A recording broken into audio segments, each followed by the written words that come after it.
Savez-vous que les Français ne passent que 16 heures par semaine à nettoyer leur maison? 16 heures, moins que n'importe quel autre pays développé au monde.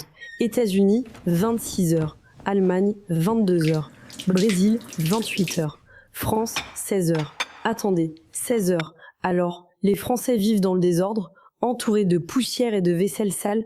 Eh bien non, leurs maisons sont parfaitement bien. Alors quel est leur secret? Ont-ils trouvé un hack que le reste du monde ignore? Ou simplement, ont-ils des standards plus bas? Aujourd'hui, on va le découvrir. J'ai étudié 4 styles de ménage complètement différents. Le style français, petit et souvent, peu mais régulièrement. Le style allemand, le légendaire Wochenputz, le grand reset hebdomadaire. Le style brésilien, la faxina, quand le ménage devient une fête. Et le style américain, technologie, gadgets et vitesse maximale. Même maison, même niveau de désordre initial. 4 méthodes complètement différentes. Et à la fin de la vidéo, je vais vous révéler la routine hybride ultime, celle qui combine le meilleur de chaque pays et vous permet d'avoir une maison impeccable en moins de temps qu'il ne faut pour boire un café. Mais avant, j'ai besoin de votre aide. Dites-moi en commentaire combien d'heures par semaine passez-vous à faire le ménage. Soyez honnête, personne ne vous juge pour l'instant. Commençons avec les Français. Parfait. Voici la partie 1, amplifiée sur le style français. En France, on ne parle pas de cleaning day. On dit faire le ménage. Et faire le ménage, ce n'est pas juste frotter des surfaces. C'est faire son chez-soi, gérer son espace, donner une âme à la maison. C'est presque philosophique. Vous voyez, les Français ont une approche complètement différente. Ils ne considèrent pas le ménage comme une corvée qu'on remet à plus tard jusqu'à ce que la maison soit invivable. Non. Pour eux, c'est une série de petits gestes quotidiens, des micro-habitudes si ancrées qu'elles deviennent invisibles. Laissez-moi vous montrer une journée typique à la française. Le matin, avant même de prendre son café, on ouvre les fenêtres. Toutes les fenêtres. Même en hiver. Même quand il fait 2 degrés dehors. Pourquoi? Pour aérer? Pour faire circuler l'air. C'est sacré. 10 minutes minimum. La maison doit respirer. Ensuite, on fait le lit. Pas besoin de 15 coussins décoratifs. Pas besoin de draps tirés au millimètre. 30 secondes. On lisse la couette, on tape les oreillers, et voilà, c'est fait. Mais c'est fait tous les jours, sans exception. Parce qu'un lit fait, c'est une chambre qui a l'air propre, même si le reste est en désordre. Après la douche, on essuie le lavabo. On passe un coup de serviette sur le miroir s'il y a des éclaboussures. Ça prend 10 secondes. Littéralement 10 secondes. Mais ça évite l'accumulation de calcaire, de dentifrice séché, de taches de savon. Résultat, la salle de bain reste toujours présentable. Et la cuisine? Ah, la cuisine, c'est là que la méthode française brille vraiment. Après chaque repas, on fait un petit reset. On ne laisse jamais la vaisselle s'accumuler dans l'évier. On rince les assiettes immédiatement. On les met au lave-vaisselle ou on les lave à la main tout de suite. On essuie le plan de travail. On range les condiments. On passe un coup d'éponge sur la table. 5 minutes, maximum 10. Et c'est fait. La cuisine est propre, prête pour le prochain repas.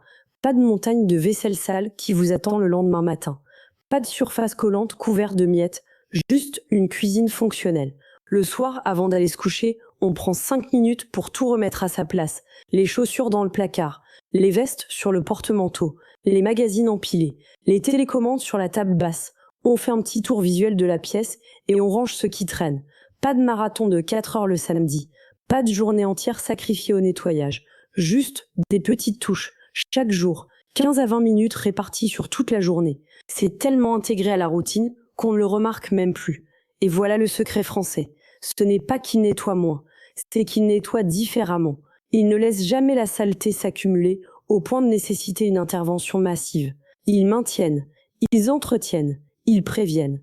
Résultat, moins de stress, moins de culpabilité. Et surtout, une maison qui est toujours à peu près propre. Pas impeccable comme une photo de magazine, mais vivable, agréable, accueillante. Et si quelqu'un sonne à la porte à l'improviste, pas de panique. Vous pouvez ouvrir sans honte. C'est ça, l'art de vivre à la française appliqué au ménage. Mais est-ce vraiment la meilleure méthode? Voyons ce que font les Allemands. Maintenant, parlons des Allemands. Et là, on change complètement de philosophie. Si les Français sont dans la maintenance quotidienne, les Allemands, eux, sont dans le reset total. Bienvenue dans le monde du Wochenputz. Littéralement, le nettoyage de la semaine. Et ce n'est pas juste un mot, c'est une institution, une tradition, presque un rituel national. Le samedi matin arrive. Vous voyez votre voisin allemand sortir son aspirateur. Pas un petit aspirateur sans fil discret. Non, un vrai aspirateur. Puissant, avec un câble de 10 mètres. Le genre qui fait du bruit. Le genre qui dit « Aujourd'hui, on nettoie sérieusement ». Parce que le Wochenputz, ce n'est pas un petit coup de balai rapide. C'est une opération militaire. On a un plan, on a une méthode, on a des outils professionnels. Et on a du temps. 2 à 4 heures, minimum. Voici comment ça se passe. D'abord, on commence par désencombrer. On ramasse tout ce qui traîne. Tout, les magazines, les jouets, les vêtements, les câbles, les tasses vides, tout disparaît. Chaque objet retourne à sa place. Et si un objet n'a pas de place, eh bien, peut-être qu'il n'a pas sa place dans cette maison. Les Allemands adorent l'ordre. Ensuite, on aspire. Mais on n'aspire pas juste le milieu de la pièce. Non, on déplace les meubles. On passe l'aspirateur sous le canapé, derrière le meuble télé, sous les lits, dans les coins, le long des plinthes, partout, absolument partout. Parce que si on nettoie qu'une fois par semaine, autant le faire correctement. Puis vient le moment de la serpillière.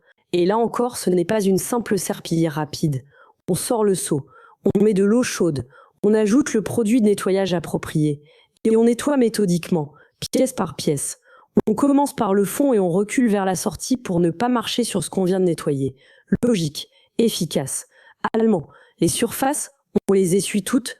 Le plan de travail de la cuisine, la table à manger, les étagères, les rebords de fenêtres, même ceux qu'on ne touche jamais. On enlève la poussière partout. On utilise un chiffon microfibre. Pas de produits chimiques agressifs, juste de l'eau et du vinaigre blanc la plupart du temps. Écologique et économique. La salle de bain, c'est là que le style allemand atteint son apogée. On frotte les toilettes, on nettoie le lavabo à fond, on récure la douche ou la baignoire, on fait briller les robinets, on nettoie les joints. Oui, les joints, ces petites lignes entre les carreaux que tout le monde ignore, les Allemands les nettoient, avec une brosse à dents dédiée si nécessaire. Les vitres, une fois par mois, elles sont nettoyées, intérieures et extérieures, avec du papier journal et du produit à vitre, ou juste de l'eau et du vinaigre. Et elles brillent, vraiment, comme dans une publicité. Et voilà, après 2 à 4 heures d'efforts concentrés, la maison est impeccable. Nickel, étincelante, on pourrait manger par terre. C'est le genre de propreté où vous pourriez organiser une visite surprise de votre belle-mère la plus exigeante, et elle ne trouverait rien à redire. L'avantage, c'est incroyablement satisfaisant. Quand c'est fini, vous avez vraiment accompli quelque chose. Votre maison est dans un état parfait. Vous pouvez vous détendre tout le reste de la semaine en sachant que tout est propre. C'est un reset complet. Mental autant que physique. Mais, il y a un mais. Un gros mais. Il faut bloquer un créneau énorme.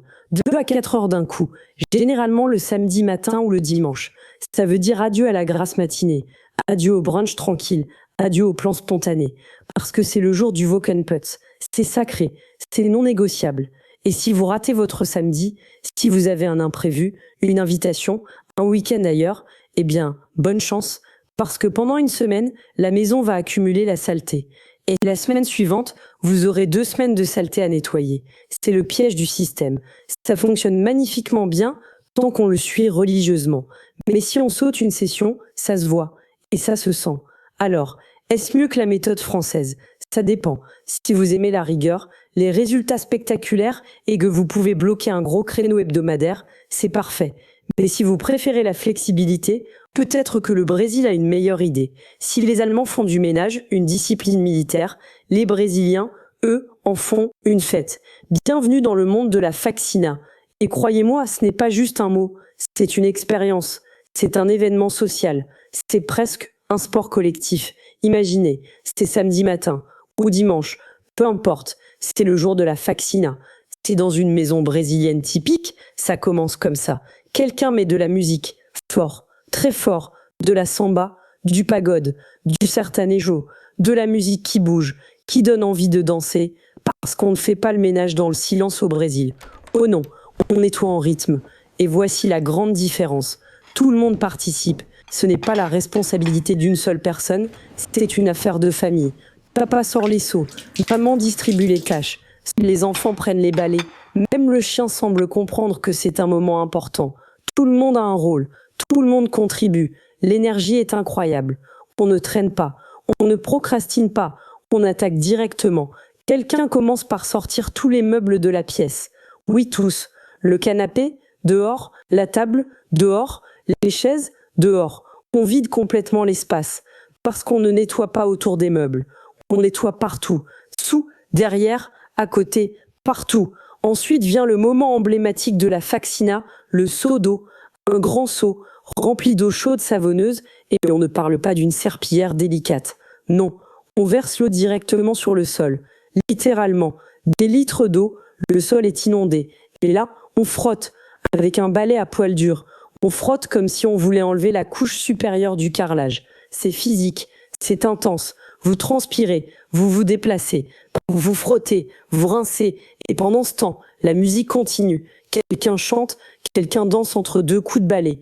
Il y a des rires, des blagues, parfois même des éclaboussures d'eau qui deviennent un jeu. Les murs, on les lave aussi, avec une éponge et de l'eau savonneuse, de haut en bas, surtout dans la cuisine. Les éclaboussures d'huile, les taches mystérieuses, elles n'ont aucune chance. On frotte jusqu'à ce qu'elles disparaissent. Les Brésiliens ne font pas les choses à moitié. Les fenêtres, nettoyées. Les vitres brillent. Les cadres sont essuyés. Les rideaux sont décrochés et lavés. Oui, décrochés. Parce que si on fait déjà le grand ménage, autant tout faire. Les rideaux vont à la machine. Les stores sont essuyés. Tout est rafraîchi. Et la salle de bain, la salle de bain, c'est presque un rituel sacré.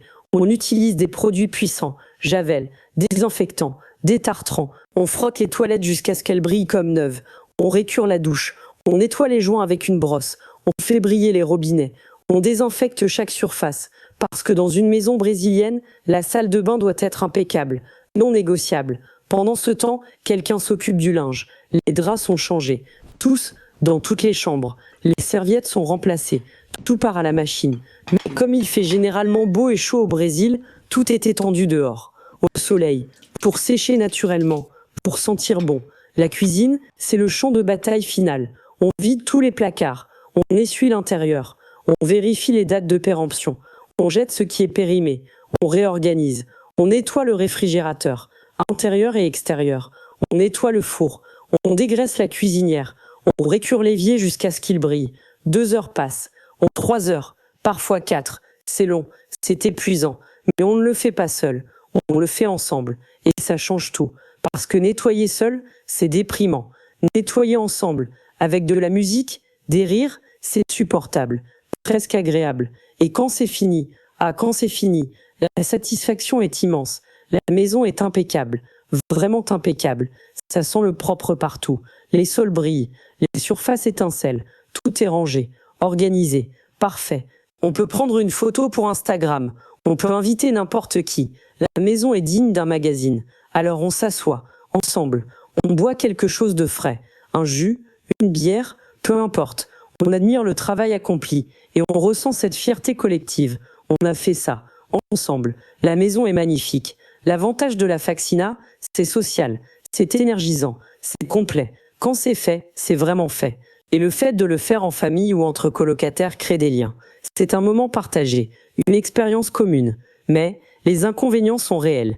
C'est épuisant, vraiment épuisant. Après une faxina, vous avez besoin de repos. Votre dos vous fait mal, vos bras sont fatigués, vous avez envie de ne plus bouger pendant des heures. Et si vous sautez une semaine, oh là là, c'est comme une jungle qui repousse. La saleté s'accumule rapidement. Et la faxina suivante sera encore plus dure, encore plus longue. C'est le paradoxe de la faxina. C'est incroyablement efficace, mais incroyablement exigeant. Alors, est-ce la meilleure méthode?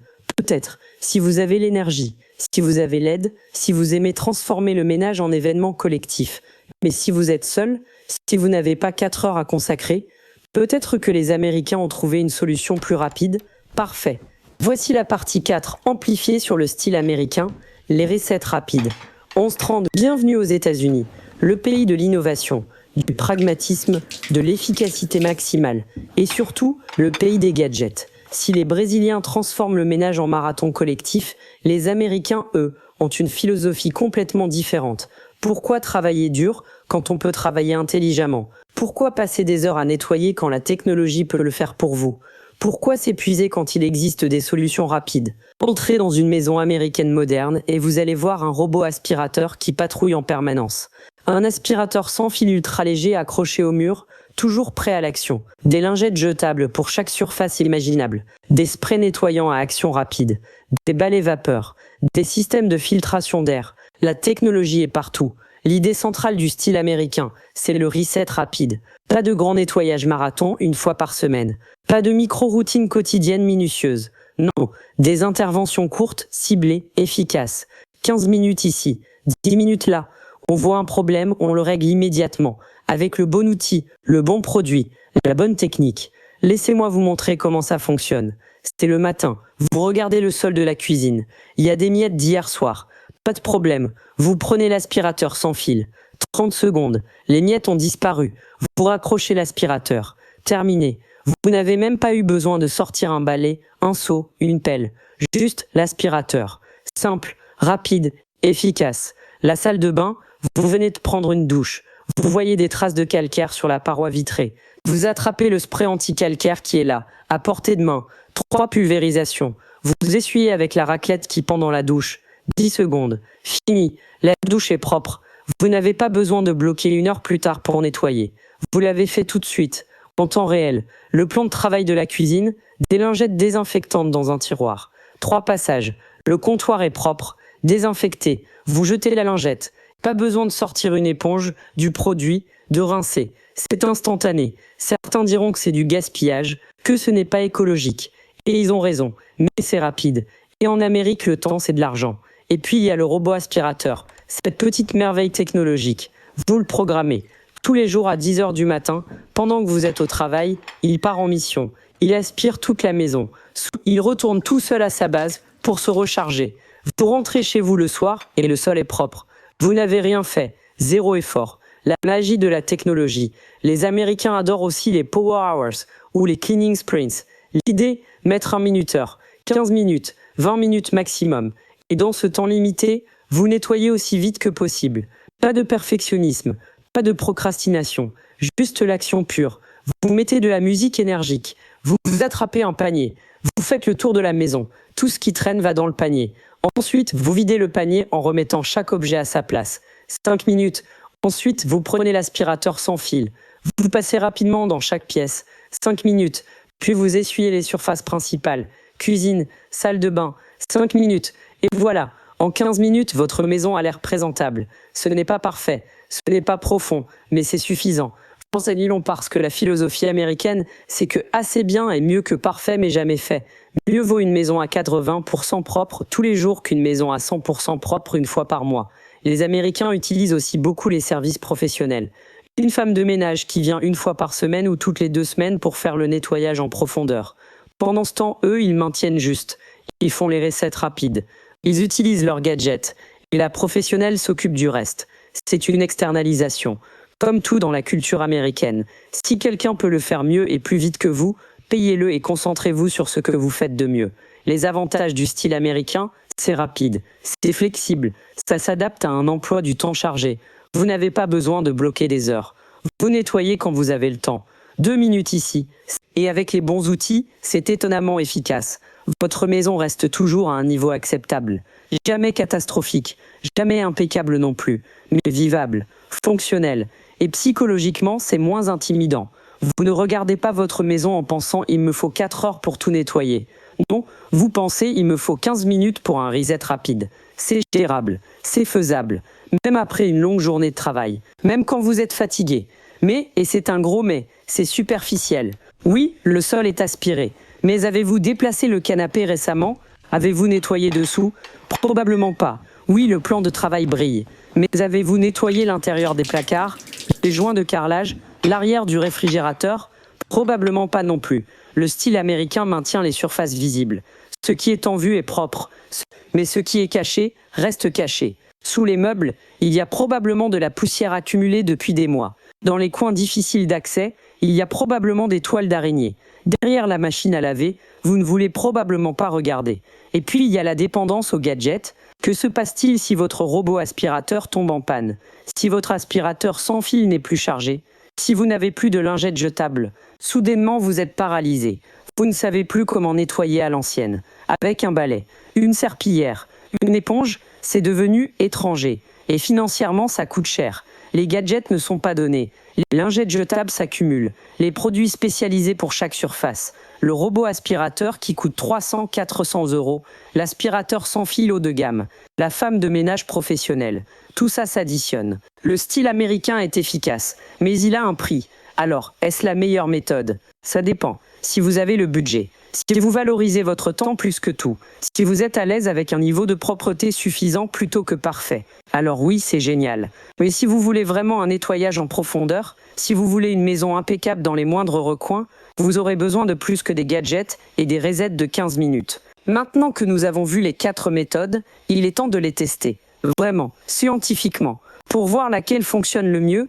Alors, maintenant que nous avons exploré les 4 méthodes en théorie, il est temps de passer aux choses sérieuses. Parce que la théorie c'est bien, mais la pratique c'est mieux. Il est temps de tester, vraiment, scientifiquement, pour savoir laquelle de ces méthodes fonctionne vraiment le mieux. Voici le protocole.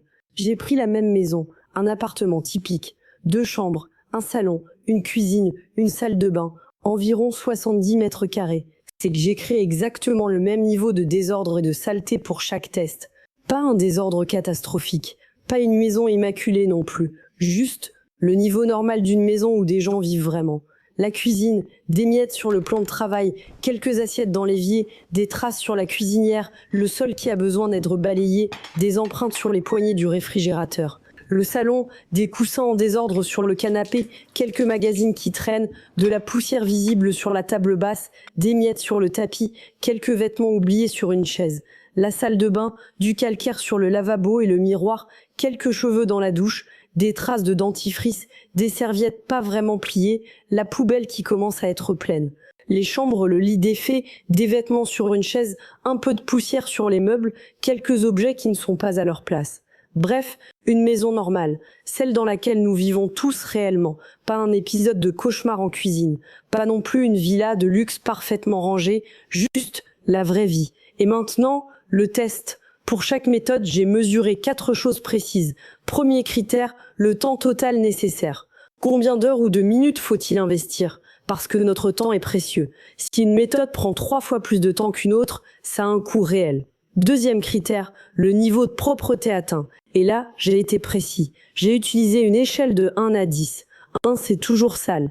10, c'est on pourrait faire une opération chirurgicale dans le salon. J'ai évalué chaque pièce, les surfaces visibles, les coins, les zones cachées, tout. Troisième critère, le niveau de stress et d'effort physique. Parce qu'une méthode peut donner d'excellents résultats, mais vous épuiser complètement.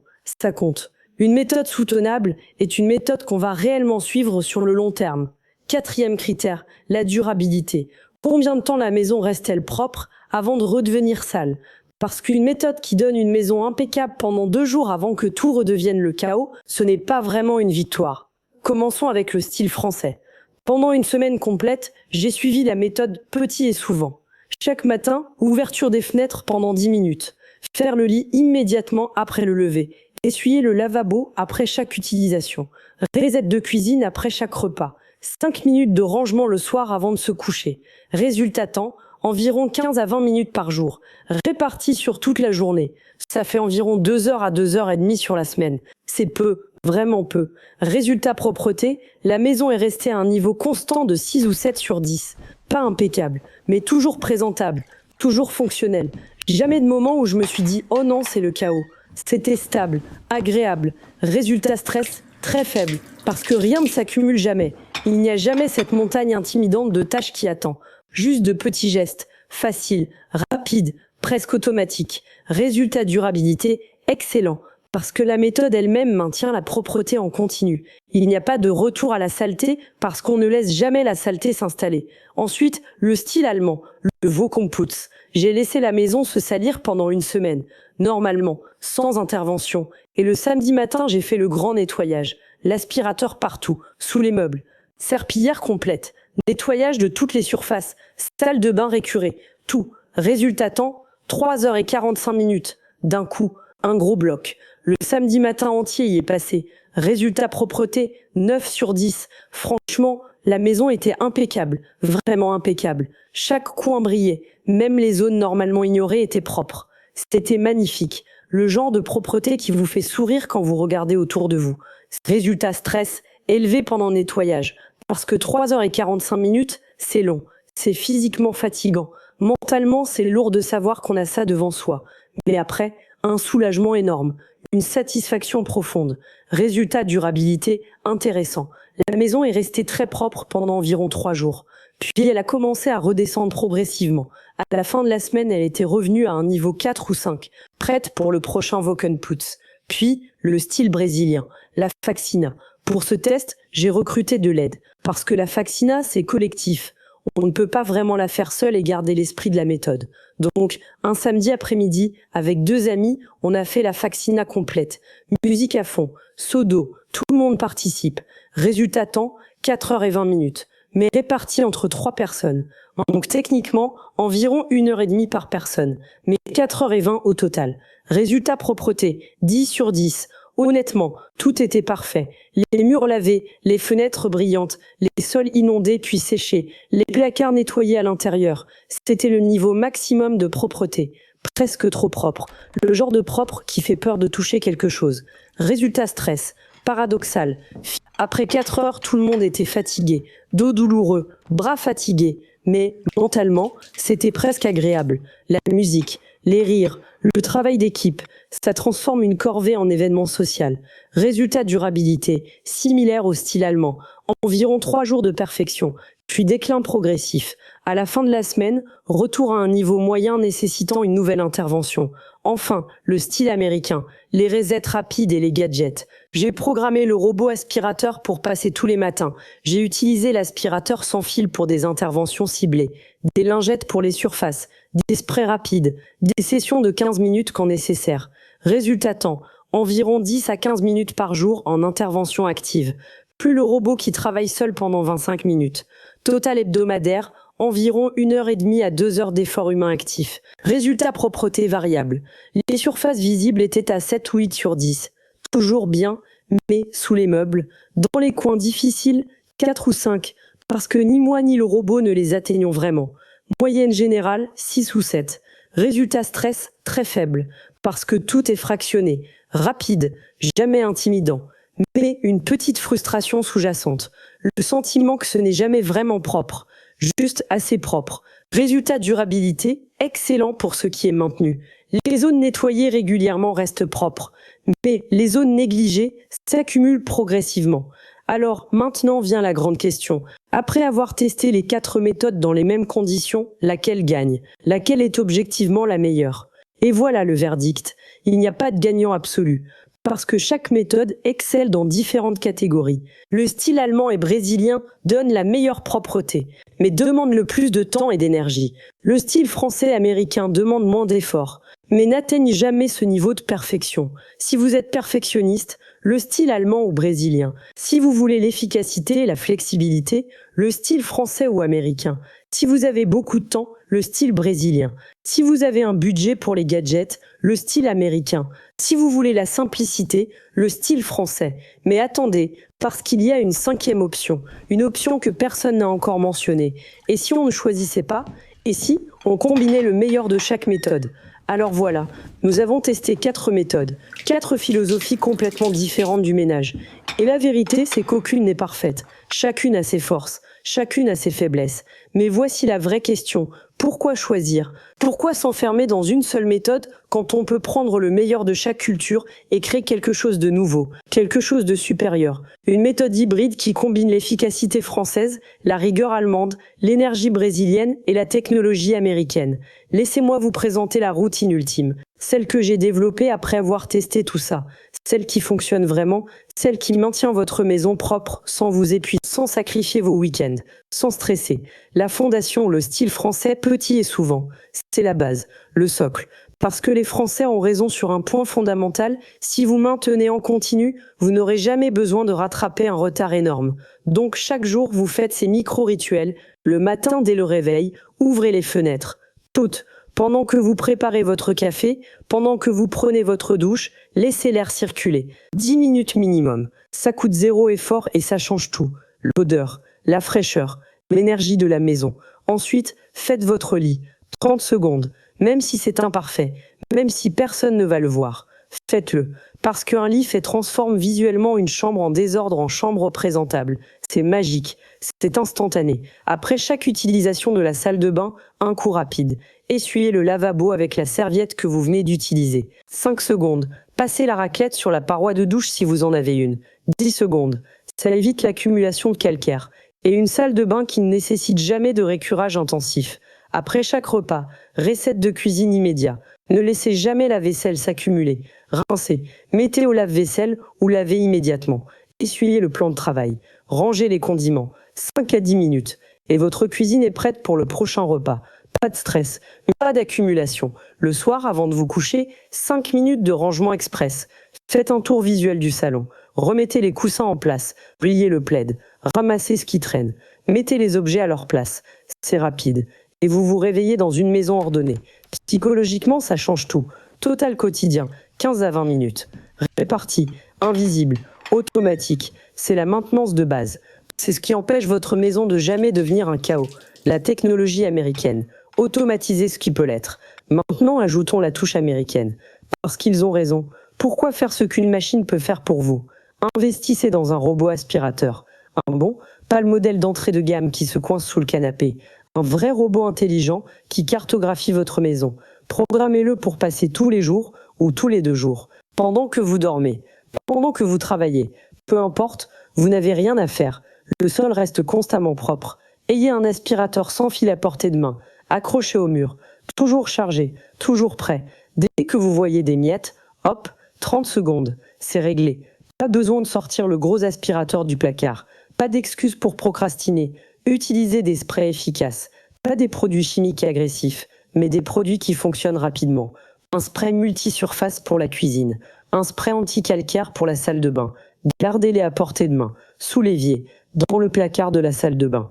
Visible, accessible. L'idée, c'est de réduire la friction, de rendre le nettoyage tellement facile, tellement rapide, que vous n'avez aucune excuse pour ne pas le faire. Le Vocon Putz allemand, mais en version light. Maintenant, ajoutons la rigueur allemande. Mais attention, pas le Vocon Putz complet de 4 heures. Non, une version allégée, intelligente, ciblée. Une fois par semaine, choisissez une zone, une seule, et consacrez-lui 30 à 45 minutes d'attention profonde. Semaine 1, la cuisine. Nettoyez vraiment l'intérieur du micro-ondes, le four, l'intérieur du réfrigérateur. Dégraissez la cuisinière, nettoyez les placards par l'extérieur, les poignées. Semaine 2, la salle de bain. Récurez les toilettes, nettoyez les joints, nettoyez le rideau de douche ou les parois. Semaine 3, les chambres. Changez les draps, aspirez sous le lit, dépoussiérez les surfaces en hauteur, nettoyez les miroirs, rangez les placards. Semaine 4, le salon et les espaces communs. Aspirez sous les coussins du canapé, dépoussiérez les étagères, nettoyez les vitres, essuyez les plinthes, puis recommencez le cycle. L'avantage, chaque zone est nettoyée en profondeur une fois par mois. C'est suffisant. Et comme vous ne faites qu'une zone par semaine, ça ne prend jamais plus de 45 minutes. C'est gérable. Même après une longue semaine de travail. L'énergie brésilienne. Transformez le corvée en moment agréable. Et maintenant, la touche finale. L'ingrédient secret qui transforme tout. L'énergie brésilienne. Quand vous nettoyez, mettez de la musique. Votre musique préférée. Celle qui vous donne envie de bouger. Celle qui vous met de bonne humeur. Parce que nettoyer dans le silence, c'est déprimant. Nettoyer avec une bonne playlist, c'est presque amusant. Si vous vivez avec quelqu'un, nettoyez ensemble. Faites-en un moment partagé. Une fois par mois, faites une mini-faxina. Pas 4 heures, juste 1 heure. Ensemble, avec de la musique. Chacun prend une zone. Et après, vous vous asseyez. Vous buvez quelque chose, vous admirez le résultat. Ensemble. Et même si vous êtes seul, créez un rituel agréable. Préparez-vous un bon café. Mettez votre playlist. Ouvrez les fenêtres, transformez ça en un moment pour vous. Pas une punition, pas une corvée, juste un moment où vous prenez soin de votre espace.